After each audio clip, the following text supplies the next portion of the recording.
books that priests confiscated and burned, books that monarchs sealed inside royal archives and marked with no name on the spine, books that scholars copied in secret and signed with false names. Some of those copies still sit behind locked glass in the Vatican's Riserva collection, accessible only with written permission from a prefect. We call them grimoires. And here is the part that almost nobody seems to want to discuss honestly. The most dangerous knowledge inside them is not about demons or sigils, it is about the moon. The gates you must never trust, the wardens you must never bargain with, the cycles you must never ignore. Welcome. Tonight we open 10 of those books. 10 sources, separated by centuries and continents, each one pointing at the same structure, and each one carrying the same warning about the moon's role in what happens to a soul after death. What follows is esoteric tradition and religious folklore. Read closely. I am not making metaphysical claims, but the same architectural description surfaces century after century in texts that never met each other, and some patterns persist for reasons we do not entirely understand. That consistency is worth examining on its own terms. These are not obscure internet theories. The Bibliothèque Nationale de France still classifies several of the manuscripts we will discuss tonight under restricted scholarly access. The Bodleian holds others in closed collections. Institutions do not restrict things they consider harmless. If the darker corners of esoteric history fascinate you, subscribe. Every week we read what was never meant to be read. Now, the oldest source in our anthology is also the most surprising, because it comes not from a magician, not from a heretic, but from one of the most respected philosophical minds of the ancient world. And what he wrote about the moon should have ended the conversation before it ever started. Travel back to roughly 75 CE. The Roman Empire is at full imperial height. In the small Greek city of Chaeronea, a biographer and philosopher named Plutarch is completing a dialogue that will eventually be collected into his massive Moralia, a work that survives today in dozens of manuscript traditions, the most authoritative of which, Codex Parisinus Graecus 1671, sits in the Bibliothèque Nationale de France. The specific dialogue is called De facie in orbe lunae, on the face which appears in the orb of the moon. Plutarch was not a fringe figure. He was a priest at Delphi. He was read by emperors. The dialogue is structured as a philosophical debate, several speakers arguing about what the moon actually is. But embedded inside the debate, attributed to a mysterious stranger who arrives mid-conversation, is a cosmological account that reads less like philosophy and more like a technical manual.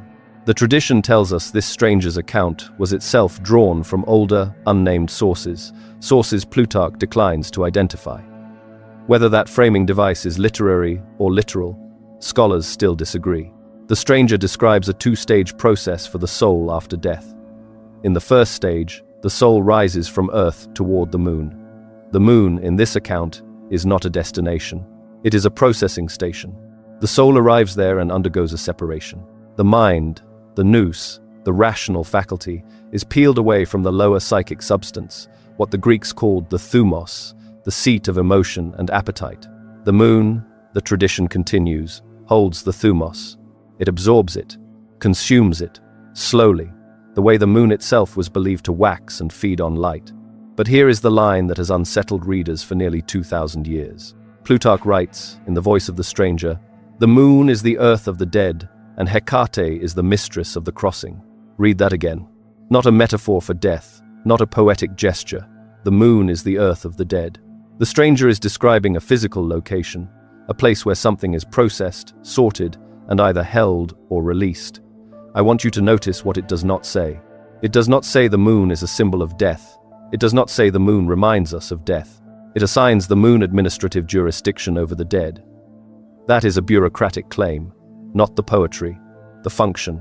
And then there is the name attached to that jurisdiction, Hecate, the mistress of the crossing. Hecate, from the Greek hekatos, meaning she who works from afar, or possibly the far-reaching one. Some scholars, including Sarah Iles Johnston in her 1999 study Restless Dead, connect the name to a root meaning power, or will enacted at a distance. A name that describes reach without presence, a warden who does not need to be in the room to hold you. Now, let us be precise about what Plutarch is and is not doing here. He is not asserting this cosmology as personal belief. He frames it as a received account, delivered by a stranger, sourced from unnamed predecessors. That is, careful distancing. And there is no evidence that Plutarch himself performed any lunar ritual or belonged to any mystery cult that used this doctrine liturgically. The dialogue is a philosophical exercise. But what fascinates me about the account is its internal architecture. Plutarch is not describing a heaven. He is describing a transit facility. The souls that arrive at the moon are not rewarded or punished. They are processed. The emotional, irrational part of the self is stripped away and retained by the moon. The rational part continues upward toward the Sunday. The moon keeps what it needs. That is not a comfort doctrine. That is a sorting mechanism. And when you carry that structure forward, from Chaironea in 75 CE into the Gnostic libraries of Alexandria 2 centuries later, something remarkable happens. The architecture does not disappear. It gets a new name, a new set of gatekeepers, and a far more explicit warning about what happens to souls who do not know the right passwords. Now let us travel from Chaironea to Alexandria, and then further still into the sands of Upper Egypt, where sometime in the 3rd or 4th century CE, an unknown scribe copied out one of the most extraordinary documents in the history of religious thought. The text is called Pistis Sophia. The manuscript that survives today is the Codex Askewianus, catalogued at the British Library as additional manuscript 5114. It was purchased by the British Museum in 1785 from the estate of a London physician named Anthony Askew, who acquired it under circumstances that remain, to this day, completely unclear.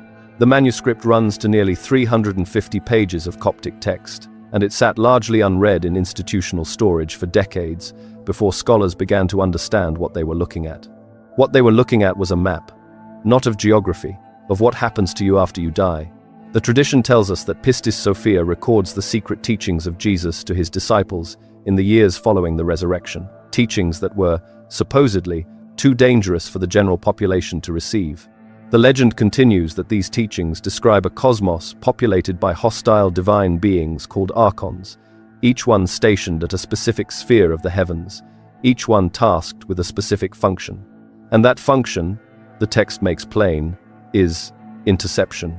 The soul rises after death, the tradition tells us, and at each sphere it is stopped, examined, processed. And if it does not carry the correct seals and passwords, the correct gnosis, it is turned back, returned, recycled.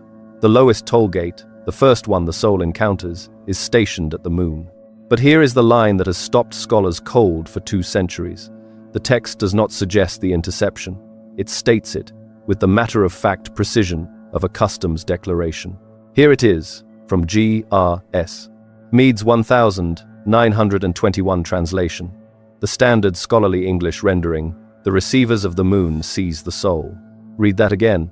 Not guide, not welcome, not receive in the sense of hospitality, seize. The Greek root behind the Coptic carries the same weight it carries in a legal arrest. The receivers of the moon do not invite the soul upward, they take it. I want you to notice what the text does not say. It does not say, some souls. It does not say the unprepared, or the sinful, or the uninitiated as a special category. It says, the soul. The article is general, not the symbol, the thing. Now the word archon, from the ancient Greek archon, meaning ruler or magistrate. In classical Athens, an archon was a civic official, a man with the legal power to govern and to judge. The Gnostics took that word and stretched it into the cosmic register. An archon is not a demon in the Christian sense. It is a bureaucrat, a jurisdictional authority, a warden who is simply doing his job with no malice and no mercy, because malice and mercy are both irrelevant to administrative function. Now, I want to be precise about what the scholarship actually establishes and what it does not. The Gnostic systems described in Pistis Sophia were not fringe cults with no intellectual credibility. Scholar Elaine Pagels at Princeton has spent decades demonstrating that Gnostic Christianity was a serious and widespread theological tradition, suppressed by the emerging Orthodox Church for reasons that were as political as they were doctrinal. The soul trap architecture in Pistis Sophia is not folk superstition. It is a developed cosmological system. Whether it describes a literal metaphysical reality is a question no scholar can answer. But what fascinates me is its internal logic. Because the system is internally coherent in a way that does not require supernatural belief to be disturbing. If you accept its premises, that consciousness persists after death, that the cosmos has structure, that structure has purpose, then the lunar toll gate follows with the cold inevitability of geometry. From Alexandria, the map is going to travel north and west, across 1,000 years of silence, into the study of a Florentine poet who believed he was writing theology, not warning labels. Step forward now, from the Gnostic libraries of late antiquity, into medieval Florence, into the early 14th century, into the mind of a man who had been exiled from his own city and was writing, in part, to make sense of why the cosmos would allow such injustice. Dante Alighieri began composing the Paradiso, the third canticle of the Divine Comedy, around 1308, completing it shortly before his death in 1321. The work exists in hundreds of surviving manuscripts across European libraries. The Florentine manuscript tradition, held partly at the Biblioteca Medicea Lorenziana in Florence, represents some of the earliest copies. Scholar John Sinclair, in his 1939 Oxford edition, produced the standard facing page translation that most English readers still encounter first. Dante's cosmology was not invented. It was inherited from Ptolemy, from Aristotle, from Aquinas, and then pushed somewhere those sources had not quite gone. The legend, or rather the tradition of esoteric reading, tells us that Dante was not simply writing allegory. Certain scholars in the Renaissance, and later occultists, including the Florentine Neoplatonists around Marsilio Ficino, supposedly read the Commedia as an initiatic map, a document encoding the actual structure of post-mortem experience. The legend continues that the journey through the spheres was understood by initiates not as a literary device, but as a literal itinerary, a route that the prepared soul might actually travel. Whether Dante intended this reading is impossible to establish. What is established is that he placed the moon first, lowest, closest to Earth, and he placed there the souls of those who had made promises they did not keep. Here is the line that has troubled theologians and esotericists alike for 7 centuries. Beatrice speaks it to Dante as they arrive at the first sphere, and in John Sinclair's translation it reads, "Within the moon, we now are." That is all. 5 words. Let that sit for a moment. Within, not above, not beyond, not past, within. Dante and his guide are inside the moon, enclosed by it, as you are enclosed by a room. Read that again. The moon in Paradiso is not a waypoint, it is a container. And what it contains, the text tells us in the cantos that follow, are the souls of those who failed their vows. Not the damned, not the sinners of hell, but the imperfect saved. People who meant to keep their promises and did not. The first heaven is also, by implication, the first limitation, the first ceiling, not the symbol, the threshold. Now the word lunar, from which we derive the English moon's poetic name, it traces back through Latin to the Proto-Indo-European root luc, meaning light. But here is the complication that the etymology carries quietly. Luc is also the root of the Latin lux, pure light, and of the Greek lukos, meaning white. The moon's light is reflected, borrowed, not its own. A name built on the root for light, belonging to a body that produces none. A name that is itself a kind of structural deception. Dante was writing Christian theology, and the Paradiso is, by any fair reading, a work of orthodox imagination, not a grimoire. The moon, as lowest heaven, is an Aristotelian inheritance, not an occult conspiracy. I want to be precise about that. But what fascinates me is the convergence. Dante did not read Pistis Sophia. The Codex Askewianus was buried in private hands for another 4 centuries. And yet, both systems arrive at the same architectural conclusion independently. The moon is the first boundary, the first place where the soul is assessed, the first place from which it might not rise further. Whether that is theology or topology, the map is the same map. From Dante's spheres, we are going to move forward 600 years, into a very different kind of room, a study in pre-revolutionary Russia, where a man who claimed to have learned these things in monasteries no one could locate, was about to describe the moon in terms that should have ended his career, and instead built a movement. Cross now into the 20th century, into Street, Petersburg, 1915, where a Greek-Armenian teacher of uncertain biography named George Ivanovich Gurdjieff was delivering lectures to a small group of Russian intellectuals, among them a journalist and philosopher named Pyotr Demyanovich Uspensky. Uspensky recorded those lectures meticulously. He shaped them into a book. That book was published in 1949 by Harcourt Brace under the title In Search of the Miraculous, Fragments of an Unknown Teaching. It remains in print. It sits in university libraries under the call letters for philosophy and psychology, which is itself a kind of institutional statement about how difficult it is to classify what Gurdjieff was actually doing. Scholar James Moore, in his 1991 biography Gurdjieff, The Anatomy of a Myth, spent years attempting to verify Gurdjieff's claimed sources: the Central Asian monasteries, the Sarmaung Brotherhood, the hidden schools. He could not. The legend, and I use the word deliberately, tells us that Gurdjieff received his cosmological system from teachers whose lineage ran back through Sufi and pre-Islamic traditions into antiquity. The tradition tells us, through Ouspensky's careful transcription, that Gurdjieff described a cosmos structured as a ray of creation, a descending chain of worlds from the absolute down through stars, sun, planets, earth, and finally, the moon. Each level in the ray, supposedly, feeds the one below it. The moon, the tradition continues, is the lowest node, the youngest, the hungriest, and organic life on Earth, including human beings, including their psychic energy at death, exists in Gurdjieff's system as food for the moon's development. Not metaphorically, literally, as food. Here is the line that has unsettled readers since 1949.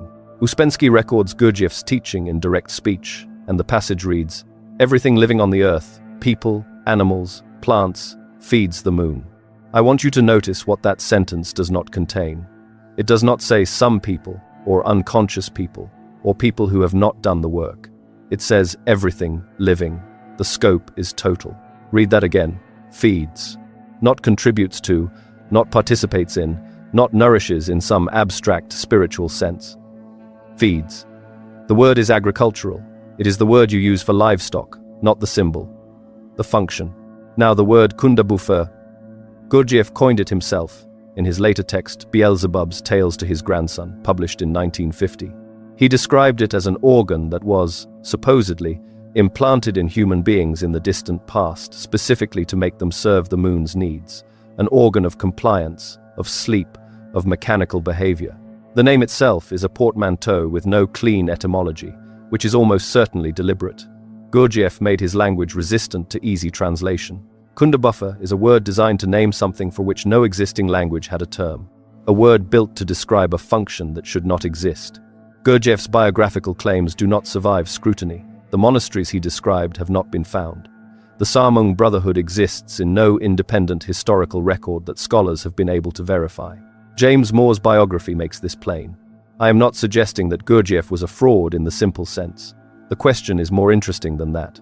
What fascinates me is that a man operating from unverifiable sources in early 20th century Russia arrived at a cosmological structure that maps with remarkable precision onto the Gnostic archon system, onto Dante's lunar sphere, and onto Plutarch's lunar processing station, none of which there is clear evidence he had read carefully, if at all. 4 independent traditions. 1 architectural conclusion. The moon receives the dead. What you cannot outrun, it seems, is the geometry. The pattern does not sleep, neither does the moon. Subscribe, leave your thoughts. The moon is still watching.